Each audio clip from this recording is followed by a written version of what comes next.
Jadi tujuan hidup ini bukan kita berdagang, bukan. Tujuan hidup belaki, bukan. Tujuan hidup babini, bukan. Tujuan hidup berusaha, bukan. Nah, usaha suami istri itu hanya jalan untuk beribadah kepada Allah. Kalau semua ini menghalangi ibadah, berarti mesti ditinggalkan, dicari jalan yang lain.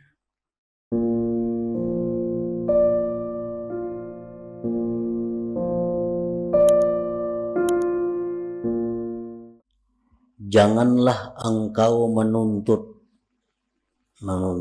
meminta daripada Allah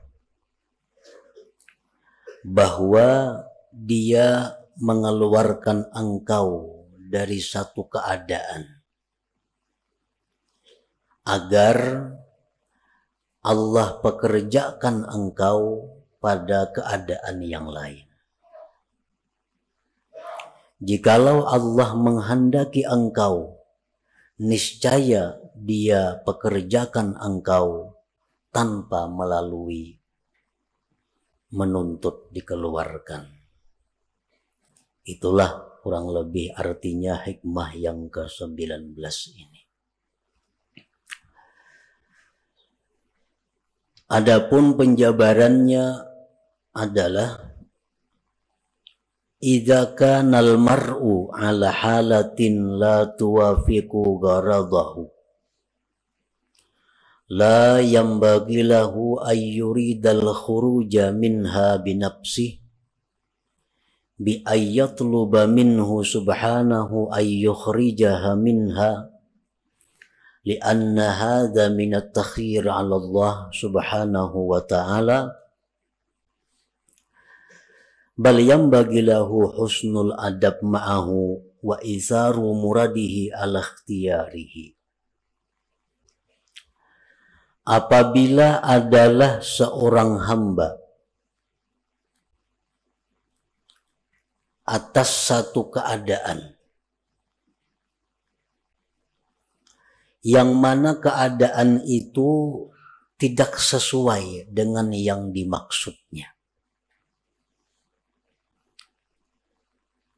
Apabila kita berada pada satu keadaan yang kada sesuai dengan keinginan kita, maka tidaklah patut, tidaklah layak bahwa menghendaki seorang hamba tadi keluar dari keadaan itu dengan dirinya sendiri. Dengan bahwa dia menuntut dari Allah bahwa Allah mengeluarkannya dari keadaan itu. Karena ini merupakan dikti atas Allah subhanahu wa ta'ala. Bahkan sayogianya semestinya bagi dia berbaik adab beserta Allah dan mengutamakan apa yang dikehendaki Allah atas pilihannya itu sendiri.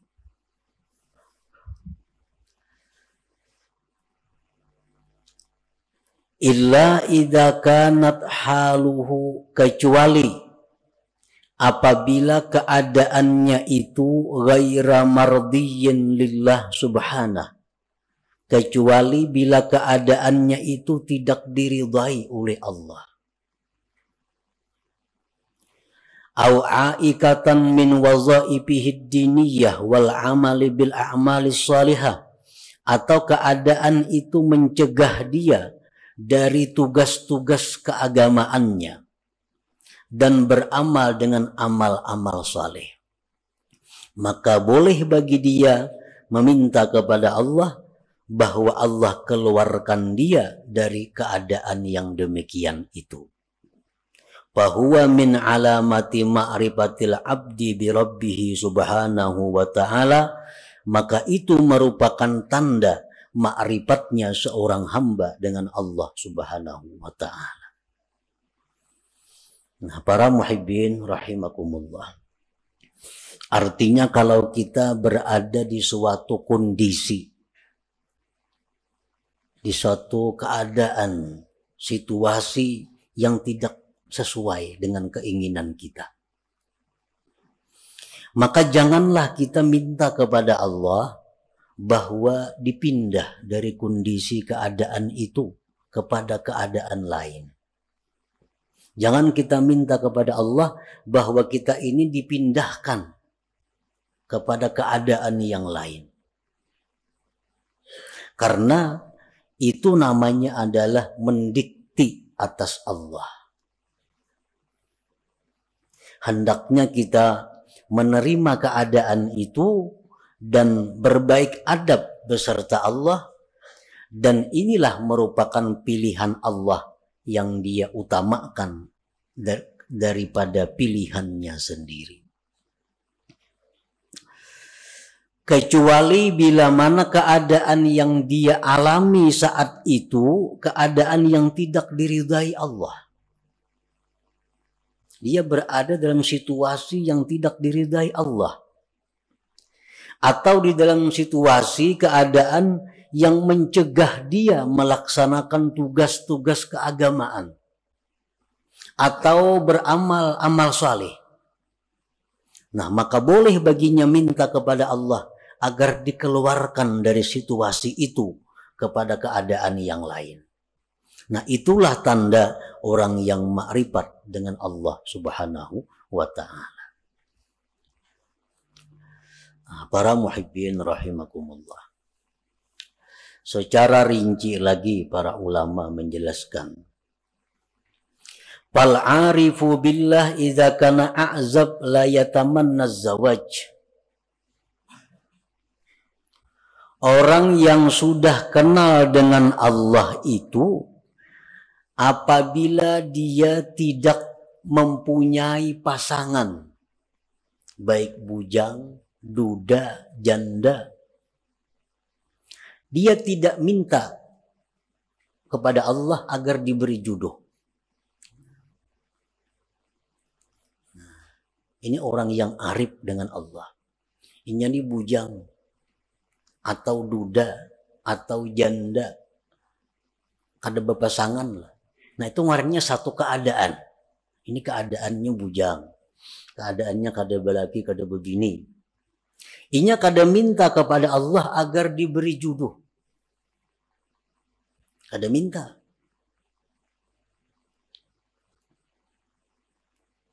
Bahkan dia kelola itu keadaan dengan adab yang baik beserta Allah Subhanahu wa ta'ala. Artinya dia terima keadaan itu dengan baik dan dia menganggap inilah sudah pilihan Allah untuk diriku. Nah, kecuali keadaan itu, keadaan membujang atau kada berpasangan tadi sudah mengganggu dia daripada ibadah kepada Allah. Sudah mengganggu dia untuk menjalankan tugas-tugas wirid-wiridnya. Orang kada berpasangan, banyak godaan-godaan, timbul kadang-kadang pikiran syahwat. Nah, dan keadaan itu terus mendesak sehingga membuat dia gelisah, membuat dia sembahyang kada khusyuk lagi, membuat wirid-wiridnya terlantar karena menahan godaan-godaan ini. Nah, kalau sudah demikian halnya, dia boleh minta kepada Allah agar diberi pasangan hidupnya. Nah, selama ibadahnya teratur baik, selama dia bisa menjaga diri dari hal-hal yang diharamkan, dia tidak akan minta jodoh kepada Allah. Karena itu menganggap sudah pilihan Allah yang terbaik bagi dirinya. Nah, itu contoh orang bujang atau duda janda nang ma'rifat kepada Allah Subhanahu wa ta'ala. Jadi kadang minta jodoh lawan Tuhan. Apalagi mencari jodoh manusia ke situ kamari. Lawan Tuhan aja kadang minta jodohnya.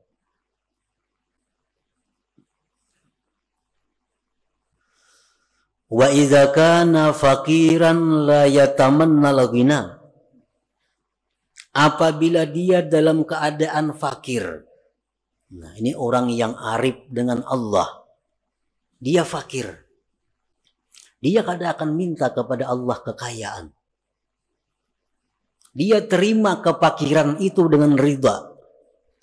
Dan dia anggap inilah pilihan Allah untukku yang terbaik, aku menjadi orang fakir.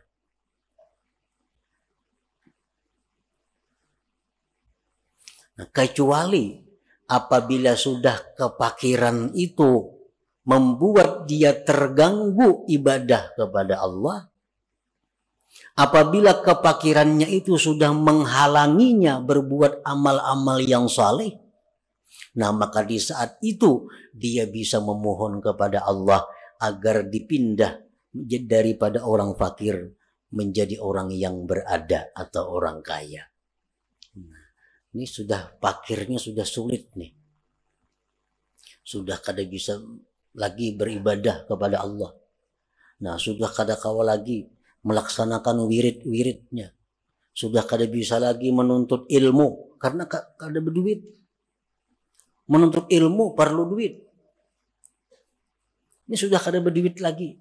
Menuntut ilmu kada kawa lagi.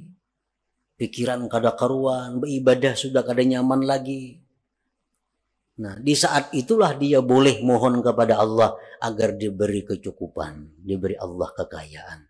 Selama kefakiran itu tidak menghalangi ibadahnya, selama kefakiran itu tidak menghalangi wirid-wirid agamanya, nah maka di saat itu dia ridha dengan keadaan itu dan tidak minta agar dikayakan oleh Allah Subhanahu wa ta'ala.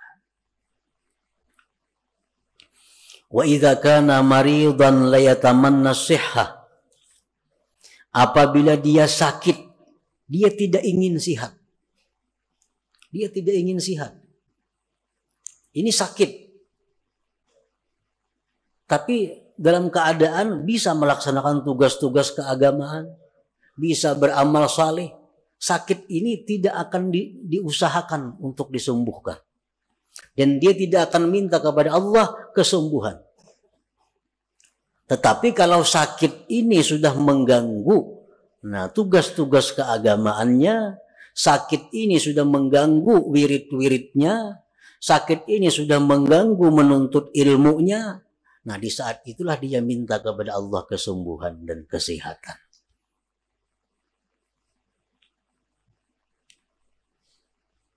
Nah demikian antara lain contoh-contohnya.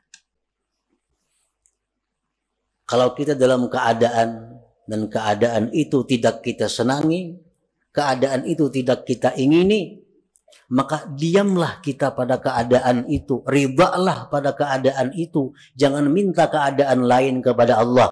Kalau kita masih bisa beribadah kepada Allah, kalau kita masih bisa melaksanakan tugas-tugas keagamaan kita. Nah, itulah tandanya orang yang ma'rifat dengan Allah Subhanahu wa ta'ala.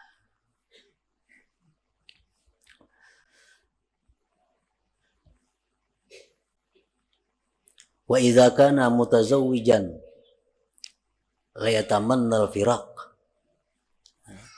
Kalau dia ini berpasangan, kalau dia mempunyai suami, dia mempunyai istri, dia tidak akan minta bercerai kepada Allah. Selama dalam berpasangan itu tidak mengganggu ibadahnya kepada Allah, selama tidak menghalangi untuk ketakwaan kepada Allah. Ini beisi bini nang sulit diurus. Ada kadang-kadang manusia diuji Tuhan dengan itu. Ada si bini-bini beisi laki nang susah, nang sulit diurus. Nah ini satu keadaan. Selama keadaan itu tidak mengganggu ibadahnya kepada Allah, selama keadaannya itu tidak mengganggu tugas-tugas keagamaannya, dia tidak akan minta berpisah. Dia tidak akan minta bercerai. Karena ridha dengan keadaan itu. Nah tetapi kalau keadaan seperti ini sudah membuat seorang istri menjadi durhaka, kalau keadaan ini sudah membuat seorang istri jadi berdosa, Nah, maka seorang istri ini boleh minta kepada Allah agar dicarikan jalan keluar untuk bercerai dengan suami itu. Nah, demikian pula suami. Kalau sudah keadaan istri demikian, membuat suami ini maksiat kepada Allah, membuat suami ini kada bisa lagi beribadah karena bini macam-macam. Nah, di saat itulah suami minta kepada Allah diberi jalan keluar agar bisa bercerai dengan pasangan ini. Nah, para muhibbin rahimakumullah. Karena tidak sedikit seorang istri gara-gara suami dia menjadi maksiat kepada Allah.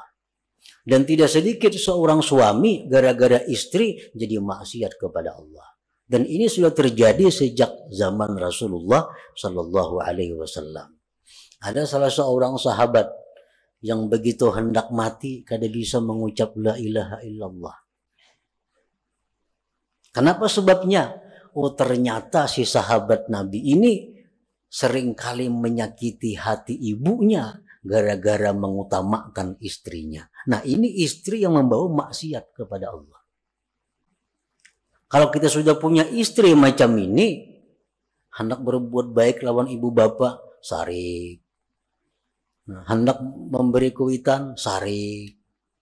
Nah, ini membuat maksiat. Padahal kedudukan orang tua kita lebih utama daripada istri. Untuk seorang laki-laki. Untuk seorang laki-laki, kedudukan orang tua lebih utama daripada istri. Kalau istri menghalangi demikian, berarti ini istri membawa maksiat. Nah, di saat itulah dia minta kepada Allah agar diberi jalan keluar untuk meninggalkan istri itu. Nah, demikian pula istri. Ini suami menyuruh ikam pakai pakaian ini. Pakaian yang dilarang agama. Kada dituruti sarik laki ini. Ikam mustika ini, ikam mustika itu. Perintah-perintah laki ini bertentangan lawan agama. Nah, berarti ini istri dalam keadaan yang tidak diridai Allah. Kenapa? Karena menuruti laki jadi maksiat lawan Tuhan. Kadang menuruti sarik na laki. Nah, di saat itu seorang istri boleh minta kepada Allah agar diberi jalan keluar berpisah dengan suami itu. Nah, para muhibbin rahimakumullah. Jadi fal aqil ya'rif anna gharada khalqihi ala ibadatu wal ma'rifah kama qala Allah Ta'ala wa ma khalaqtul jinna wal insa illa liya'budun. Fa ayyu syai'in ya'uqul ibadah wal ma'rifah yatlubu minallahi ta'ala ay yukhrijahu minhu wa ma la fala. Orang yang berakal dia mengetahui bahwa tujuan diciptakannya dia itu untuk ibadah. Orang yang berakal itu mengetahui bahwa tujuan Allah menciptakan dirinya itu untuk mengabdi kepada Allah. Allah berfirman, tidak aku ciptakan jin dan manusia, melainkan untuk menyembah, mengabdi, beribadah kepadaku. Nah, maka sesuatu apapun yang menghalangi ibadah dan ma'rifat, maka dia akan minta kepada Allah dikeluarkan daripada keadaan itu. Nah, para muhibbin rahimakumullah. Jadi Allah menciptakan kita ini adalah untuk beribadah kepada Allah. Dan kita kada bisa beribadah kepada Allah kalau kada punya sarana dan prasarananya. Allah sediakan kita ini usaha. Allah sediakan kita pekerjaan. Allah sediakan kita macam-macam. Untuk apa? Agar semua itu membawa kepada ibadah. Nah, itu tujuan hidup yang diketahui oleh orang yang berakal. Lalu apapun pekerjaan, apapun keadaan yang menghalangi tujuannya itu ibadah, dia akan mundur dari keadaan itu dan berpindah kepada keadaan yang lain. Nah, ini orang yang berakal. Jadi tujuan hidup ini bukan kita berdagang, bukan. Tujuan hidup belaki, bukan. Tujuan hidup babini, bukan. Tujuan hidup berusaha, bukan. Nah, usaha suami istri itu hanya jalan untuk beribadah kepada Allah. Kalau semua ini menghalangi ibadah, berarti mesti ditinggalkan, dicari jalan yang lain. Nah, para muhibbin rahimakumullah. Nah, disitulah kita merenungi, disitulah kita disuruh tafakkur. Apakah selama ini aku hidup hanya untuk dunia, atau aku hidup untuk ibadah? Bila mana aku hidup untuk dunia, berarti aku menyalahi kudrat diriku, fitrah diriku. Bila aku hidup untuk ibadah, berarti aku di jalan yang benar. Nah, jadi silahkan berdagang, silahkan berusaha. Tapi ingat, usaha ini diciptakan Allah untuk ibadah. Nah, silahkan bergaul, silahkan berkawan, asal semua itu membawa kepada ibadah. Nah, jadi apapun pekerjaan, apapun keadaan yang menghalangi kita ibadah, itu mesti kita ditinggalkan, mesti kita tinggalkan. Kalau kita tidak ingin rugi di dunia dan akhirat.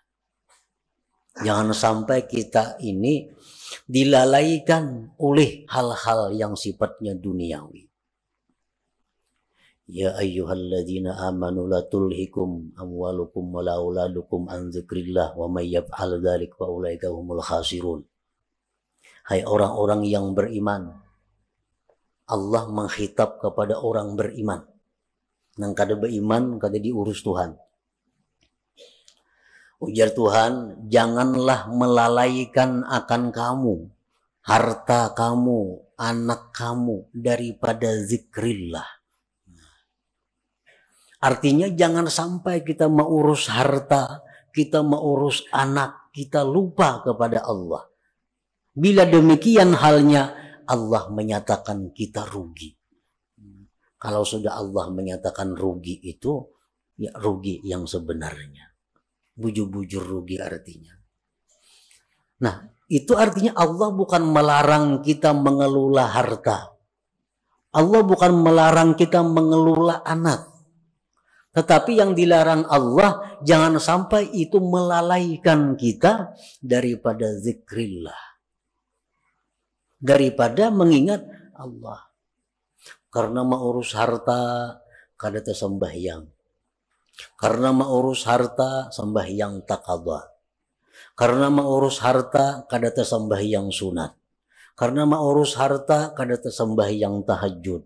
Karena mengurus harta, kada sempat menuntut ilmu. Nah, ini yang dikatakan rugi, ujar Tuhan. Ayo urus harta. 10 bisi perusahaan, Allah kada melarang. Tapi sembahyangnya aktif, wiridnya tabaja, menuntut ilmunya jalan. Itu yang dimaksud dengan ya ayyuhalladzina amanu la tulhikum amwalukum wala auladukum an dzikrillah. Walhasil selama kita mengejar atau menuntut atau mencari dunia, lalu kita ketinggalan satu kali zikrullah, itu sudah rugi. Sudah rugi. Kenapa? Karena zikrullah yang sekali kita ucapkan itu kekal. Kekal. Arti sampai akhirat bisa kita nikmati. Bisa kita dapatkan manfaatnya. Sedangkan harta yang kita urus mati-matian ini, begitu kita mati, kita kada akan bisa dapat menikmatinya. Nah, itulah yang dikatakan Nabi Sulaiman alaihissalam. Begitu Nabi Sulaiman ini pawai dengan kekayaan-kekayaannya. Rakyat berkata, wah alangkah untungnya Sulaiman. Alangkah hebatnya Sulaiman punya harta sedemikian. Sulaiman berkata, wahai rakyat, satu kalimat yang kamu ucapkan subhanallah lebih berharga dari semua yang kumiliki ini. Kenapa sebabnya? Karena subhanallah yang kamu ucapkan itu kekal sampai ke akhirat, kau akan bisa menikmatinya. Sedangkan yang kupunya ini adalah akan hilang binasa begitu aku mati. Nah, jadi artinya Berapapun besarnya keuntungan yang kita dapatkan daripada mengejar dunia, tapi kita ketinggalan satu perbuatan taat, itu sudah dikatakan Allah khasirun, rugi. Karena apa? Karena tujuan manusia dicipta untuk taat, bukan untuk mengejar atau mengumpulkan hal-hal yang sifatnya duniawi itu. Nah, para muhibbin rahimakumullah, itulah sebagian dari apa yang dimaksud dalam hikmah yang ke-19 ini. Mudah-mudahan Allah Subhanahu wa taala memberikan taufik hidayah kepada kita sehingga kita bisa mampu mengamalkan apa-apa ilmu yang diberikan oleh Allah kepada kita.